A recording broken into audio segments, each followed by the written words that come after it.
Si vous avez une formation scientifique, ou si tout simplement vous estimez avoir un esprit cartésien, eh bien vous pensez très certainement que les causes et les conséquences sont deux choses distinctes, et que les causes, par définition, précèdent et provoquent les conséquences. Le plus souvent, on se représente la causalité selon un axe chronologique, linéaire et à sens unique. On peut même considérer que la recherche des relations entre les causes et leurs conséquences constitue une définition de la science. Le prix Nobel de physique, Richard Feynman, définissait ainsi la question « si je fais ceci, que se passera-t-il ?» comme intrinsèquement scientifique. Or, si cette vision linéaire de la causalité est un outil merveilleux lorsqu'il s'agit de comprendre des phénomènes compliqués comme le fonctionnement d'une machine, la trajectoire d'un projectile ou la propagation d'un virus, elle est beaucoup moins adaptée à l'analyse de ces objets complexes que sont les organisations et leurs interactions. Supposez par exemple que vous cherchiez à déterminer quel est l'impact de la diversification d'une entreprise sur sa performance.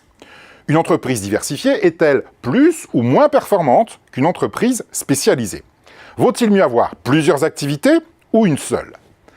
Pour répondre à cette question stratégique, une démarche scientifique peut consister à constituer deux échantillons, l'un composé d'entreprises diversifiées, l'autre d'entreprises spécialisées, et à comparer leurs performances respectives.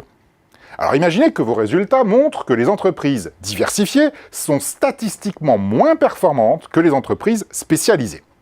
Est-ce que cela vous permet d'en conclure que la diversification réduit la performance? En fait, ce n'est pas aussi simple.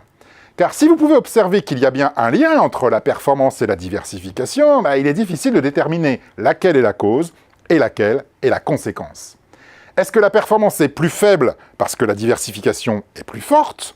Ou est-ce qu'au contraire, ce sont surtout les entreprises dont la performance est plus faible qui cherchent à se diversifier?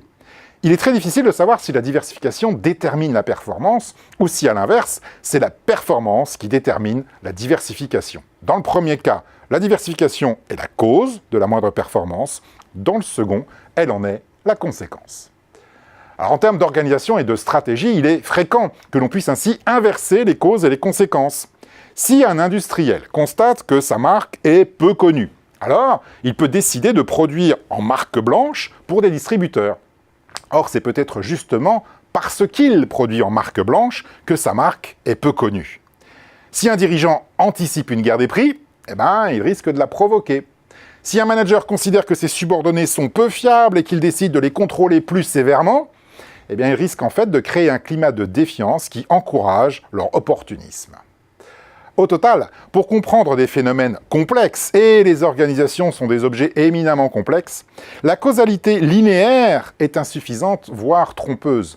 Mieux vaut recourir à une vision circulaire de la causalité, caractérisée par des boucles de rétroaction. Si vous êtes scientifique, vous êtes certainement très qualifié pour comprendre les phénomènes compliqués. Mais méfiez-vous, votre état d'esprit est mal préparé à la compréhension des phénomènes complexes.